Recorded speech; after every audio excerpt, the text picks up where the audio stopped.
everything's pretty pristine, except right on the middle of that bath mat was a large pile of Welcome to Mosaic of China, a podcast about people who are making their mark in China. I'm your host, Oscar Fuchs. So, before we get into today's episode, a quick thank you to everyone who was inspired by last week's interview with Sabrina from the Shanghai International Dance Center and who shared their favourite dancing stickers on WeChat. It was a nice little happy distraction from what's going on in the world right now. I use the word distraction because I'm coming to terms with how much this has helped me over the last 7 weeks here in China. So I don't want to dwell too much on the news of the coronavirus in today's episode. The one thing I will mention is that, what is it now? It's March 24th, 2020, when this episode is being released. And the situation in Shanghai is that there is a new app that you can download onto your phone that runs a continuous contagion assessment on you. It's not mandatory, but for the last 2 weeks, it's been increasingly difficult to enter certain buildings without having this app and showing your colour code. So if your colour code is green, it means that you are clear to enter the building, but if it's orange or red, then that means you can't enter, and you should consult medical experts as soon as possible. What's going on here is that maybe the app knows that you're a confirmed COVID-19 patient, since it's linked to your identity card, or for the same reason, maybe it knows that you've arrived from outside of China and you shouldn't be out of quarantine yet, or maybe it traced you back to a metro car in which a fellow passenger later tested positive for the virus. While being a dream for technology fans and epidemiologists, this example reinforced my thoughts about how every society dealing with this virus right now is balancing the conflict between public safety on the one hand and individual privacy on the other. You can see how China's reaction has definitely been heavily geared towards public safety. On to today's episode, which is with the tour manager, Abe Deyo. There aren't many live music shows happening right now, so that's an obvious irony in releasing this episode today. And maybe in another irony, Abe also mentions Wuhan a couple of times in our chat. It's funny how these days things like that can make your ears prick up. It of course didn't register as anything out of the ordinary when we recorded this chat several weeks ago. This is Abe Deyo, the directing manager of ADAPT, which is the emerging artists arm of Live Nation. Welcome to Mosaic of China. We start all these interviews by discussing an object. So have you brought your object today? I have. Let me pull that out. It is a Contax T3. So when I came here, I wasn't really into music or the music industry at all.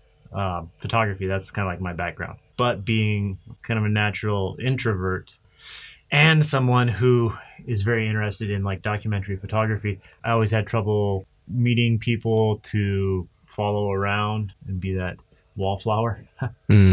So through photography, I got into music. I started going to shows and taking pictures there, which was fun, but it still wasn't like documentary photography, which is what I love. So I had this bright idea where I was like, okay, well, this is back in 2005. Like, well, it's not many foreign bands coming.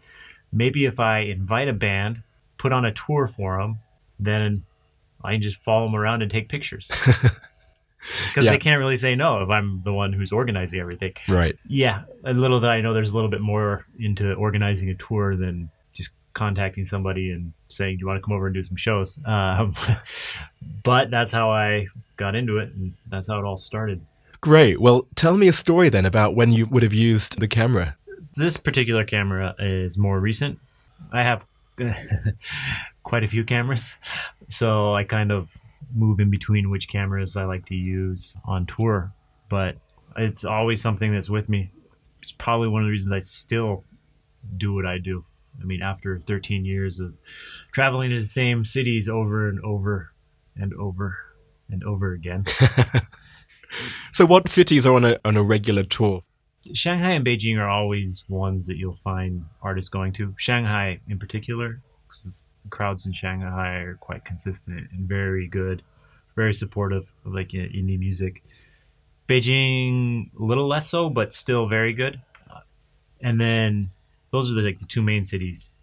Then if an artist is a little more ambitious, or I should say the promoter is a little more ambitious, they might do Chengdu, Guangzhou, Wuhan, cities like that. And then you can be really ambitious and move into like the more second, third tier cities. I've done shows now, I think, in 30 cities. Oh, wow. Just not on a regular basis. I do it like once and be like, okay, that was interesting, but definitely not a place you want to go back to. Right. But then you never know. In a place like China, you go there 1 year later and suddenly it's 100 people, right? Yeah, exactly. I mean, that I guess kind of happened with my third favorite city to do shows in, which is Loyang. Loyang? Yeah. Okay, so why would that be your third favorite? Third favorite because the crowds are great, always fairly consistent. You get probably about 70% of the audience as you would in like Shanghai or Beijing, which is pretty good. And everyone's just so desperate for music, because there is none, that, they'll go to see whatever. They're very open about it, experiencing new genres of music. And the city itself is just very interesting because, Beijing and Shanghai, obviously, now with the influx of expats, it's very international, easy to get around. But Loyang is still very provincial. So it's just an interesting experience. So, how does it happen that these artists are coming around China? Well, as a promoter, I pitched the idea for the tour. So I'll lay out like the route that I think will work for them. And then, they'll come back and say, oh, yeah, we're interested or not. Because I'll put in like an offer for what we can pay.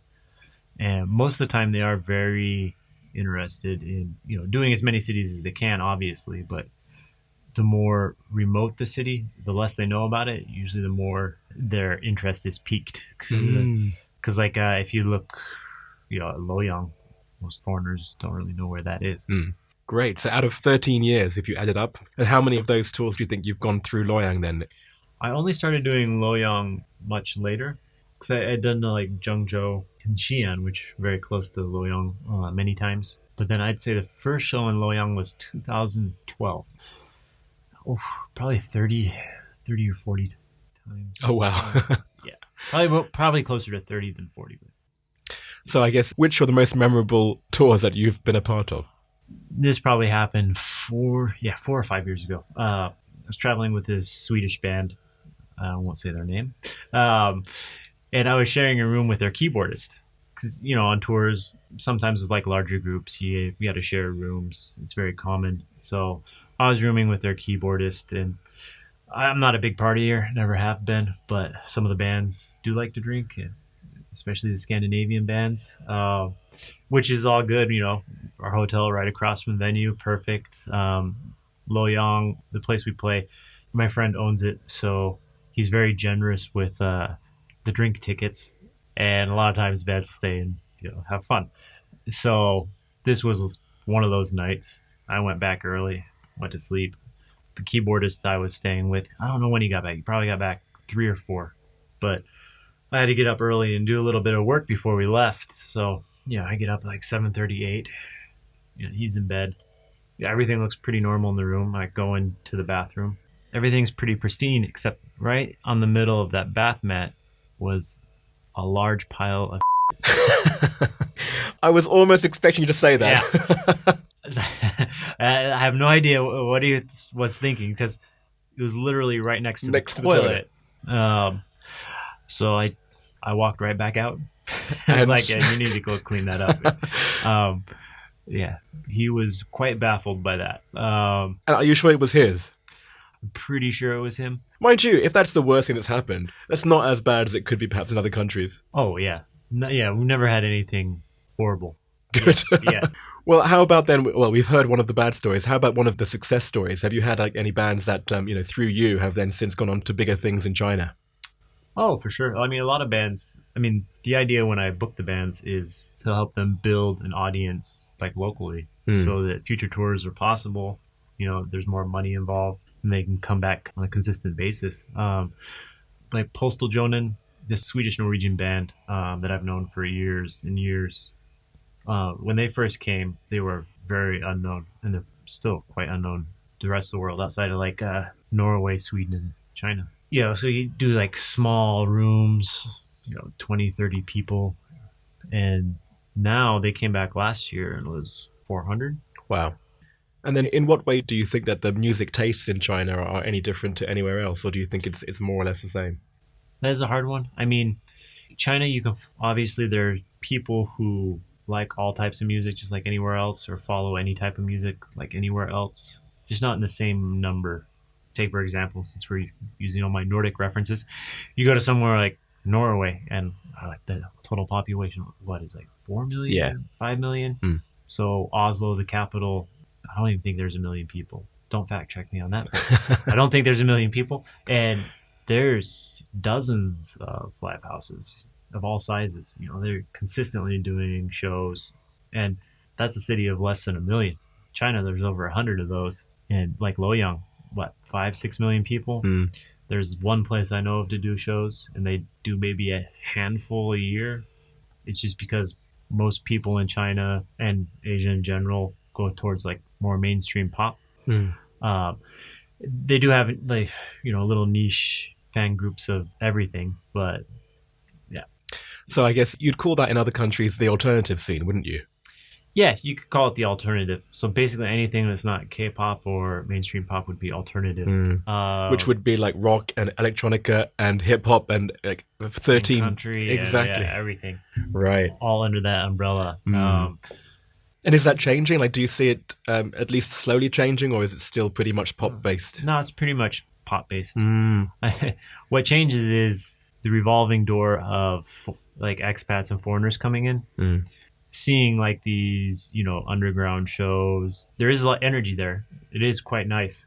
But then thinking like, oh, wow, this is great. This is going to grow big, you know. We're going to make it like the next United States where there's clubs everywhere and everyone's into like different types of music.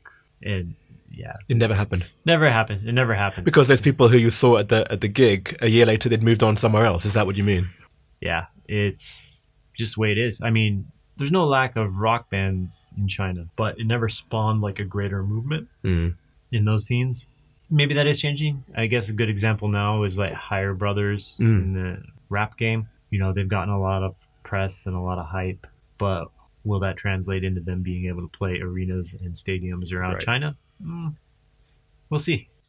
Well, thank you very much. I mean, let's see. Maybe let's have another chat in 5 years' time and you can tell me how which band popped after all. Yeah, exactly. And they actually broke out. Yeah. Well, good luck. What we'll do now is go on to part 2. All right. Let's jump straight in. What's your favorite China-related fact? All right. I actually kind of already mentioned this, but my favorite fact is China is the only place with over 100 cities with over 1 million people. So there's 102 cities in China with over 1 million people. In the US, the number is 10. Wow, yeah. Do you have a favorite word or phrase in Chinese? I was trying to think of like different ones. So I have different ones for different situations, but this is my favorite to tell artists. So, New B. Okay, explain. Hang on. I think I know where you're going with this. Is New the cow? New B is, well, okay, so it means basically like great, awesome. Right. But the literal translation is cow vagina. Crowds will shout it at them during shows and stuff. Really? And I'll be like, oh, yeah. So when I try to explain that to the artists, they all love it because they think it's funny. What about, next question, what's your favorite destination within China? I do love Loyang. I've been there so many times. Yeah. Wudang Mountain is nice, and then there are a couple of temples outside of Xining that are also quite nice. Right. Be in between those two. And the second one, I know where Xining is. That's over in the northwest, right? Yeah, in Shanghai. In Shanghai, right. And what about the second one you said? Where's that? Wudang Mountain is not far from Wuhan. It's like a 2-hour train, I believe. Okay. So it's really, really pretty, like temple on top of this this mountain. It's like sheer drops on all 4 sides. Oh wow, okay. So it's one of those where the emperor saw it and was like, I want a temple up there. Right. And made people scale this unscalable mountain and build this massive like temple. Wow. And it's a day trip from Wuhan, or is it no. You want it, well, it'd be a very tight day trip. You definitely wouldn't want to do that because there's quite a few trails to walk around, but you can stay there. I haven't been in a few years, so I don't know if it's changed, but you used to be able to stay in this little guest house type thing. Yeah, Buddhist guest house in the temple on the top of the mountain. Because the only way to get there is like either by a cable car or you can walk up this path that follows like the side of the mountain that they built. But it's, staying in the guest house is quite nice because you're right there in this temple. So Wow. sunset and sunrise, very beautiful. If you left China, what would you miss the most and what would you miss the least? I guess I would miss just the way things are done in China. I mean, after 18 years, I kind of got used to the way everything's done. I guess best example of that would be something small, like even exiting an airplane. In China, everyone just gets up and the first person who can get into the aisle gets off the plane. But there's an efficiency in that because you look, there's never any gaps in between the people. They're all exiting. Where every time I go back to the U.S., you got to wait for that first row in front of you, everyone to clear out. And my God, some people are so damn slow. So you always see there's like a gap of like 10, 20 meters. And that gap kills you. And it's just like, because in a lot of ways, there's efficiency in that chaos. So I kind of would miss that. Right. And what would I not miss? Oh, pollution. Oh, right. I mean, I sense it's getting a little bit better, but it's still there, isn't it? Yeah. Is there anything that still mystifies you about life in China? I guess what would mystify me is not anything to do with China, but a lot of the expats that come to China. Oh, God. Yeah, right. I hear you. And they expect China to be a certain way. And when it's not, or it's not Western enough or whatever, they're just complain and complain. But yeah, I guess that's the only thing that would semi-mystify me. I guess that's a good answer. What's your favorite place to go to eat, drink, or hang out? Probably R&B, just because that's where a lot of my friends go. So I'm partial to that. It's nice, like little hole in the wall. Which part of town is it in? Right around the corner from where we used to live. Yeah, where I used to live. So where you still live. Right. Yeah. Okay. I'm just trying to think whether I've been there. I don't think I have. It's a record shop or? It's a record shop. Right. / bottle shop. Right. So I guess I've just worked out what R&B stands for. Yeah. Record and beer. Record and beer. Yeah. So that's, I still like to go there when I'm in that neighborhood. What's the best or worst purchase you've made in China? One of the best purchases, I guess, was the custom-made bed that we had put in the apartment, our old apartment, the one below yours. That would probably be one of the best purchases, mainly because we got to design it, and it served us very, very well. What's your favorite WeChat sticker? Oh, I got a couple. This one, because it annoys my fiance, because I do a similar face. Okay, so can you explain what this one is? This one is Christian Bale doing an arrogant, Oh, I would say arrogant. Yeah, arrogant little kissy face, like smooch. Yes. Air smooch. And there's a high level of smugness. Yeah. Yeah, that would annoy a fiance, that would. Oh, yeah. And you do this face? I can't imagine you doing this face. I do that face sometimes. Oh, dude. I think that's what, she definitely gets annoyed by it. So she's like, every time I put that sticker up, it's like, ooh. Uh-oh. Eye rolling. And then that is actually made it sound better than it actually looks. But it was a drawing done by a local Shanghai designer. Oh, man, I forgot her name. It's me and my fiance. These slug-like creatures. Oh, I love it. That's really cool. And I animated it. Just 2 more questions. The first one is very important. What is your go-to song to sing at KTV? You being an introvert, I'm sure you have 1,000. I haven't been to KTV in a long time, but my go-to s01e27 Superstar. Oh. I'm not going to sing any of it, not on here, but that was my go-to. And did it impress people, or was it like, oh God, he's bringing that one out again? Oh, it impressed because, it's a Chinese song. Yeah. The Taiwanese band. s01e27. Yeah. Yeah. Is it easy to, because I'm still on the search for a good song to learn. It's pretty easy. It's a pretty easy one? I mean, I'll be honest, I didn't learn every word. I could fake part of it. It's easy to fake a lot of it. And then is it? You hear the chorus, she's my superstar. And finally, what other Chinese-related or China-related media do you rely on? Well, being in the music industry, I rely a lot on music platforms. So QQ Music is good, NetEase, Dolban on occasion. Those are probably the ones I look at the most. I don't think I've been on any of those platforms, so I'll check them out. Yeah. Good.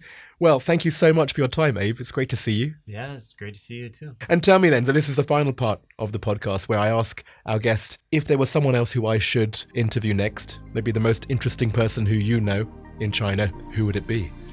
I'd like to recommend a friend of mine, DJ Deyo. He's been here for about 10 years. He's DJ'd all over. The first time I really got to know him is when he asked me if I wanted to go with him to North Korea to be his photographer. He was the first DJ to perform there. So he has a lot of interesting stories. That's awesome. I can't wait. And his name is DJ Bo. DJ Bo, yes. Yeah. Okay, well, I'd like to meet him. I'm not sure I would like to smell him. Yeah. Well, you probably heard that Abe used to be a neighbour of mine. Since recording this interview, he's moved out of our building and has in fact moved all the way to Hong Kong, where he now manages tours across Asia. He also mentioned his fiancée, well, she is now his wife, and you can see the WeChat sticker of them both as slugs on social media. Please go to Mosaic of China on Instagram or Facebook, or add me on my WeChat ID s01e27, and I'll add you to the group myself. It turns out that the artist who made the slug caricatures is called Flabjacks. I've also posted Abe's other favourite WeChat sticker, Christian Bale doing a despicable face. There's Abe with his object, one of his many cameras. There's a depiction of Abe's favourite word or phrase in Chinese, niu bi, meaning awesome. Don't worry, I didn't post anything rude, this is a family show after all. I don't actually know the reason why cow means awesome in Chinese. If anyone out there knows, then please share the story with the rest of us. And there's lots of other stuff there too. A photo of Wudang Mountains, which looks incredible, and Luoyang, both the city itself, and some action shots from some of the bands that Abe has taken there. And plenty of other photos too. A mixture of the cool, like tour photos, and the definitely uncool, such as images depicting the size of cities in China and other geeky stuff there too. Mosaic of China is me, Oscar Fuchs, artwork by Denny Newell, and extra support from Mila De Prieto and Alston Gong. Thank you for listening, and I will see you next week for episode 28.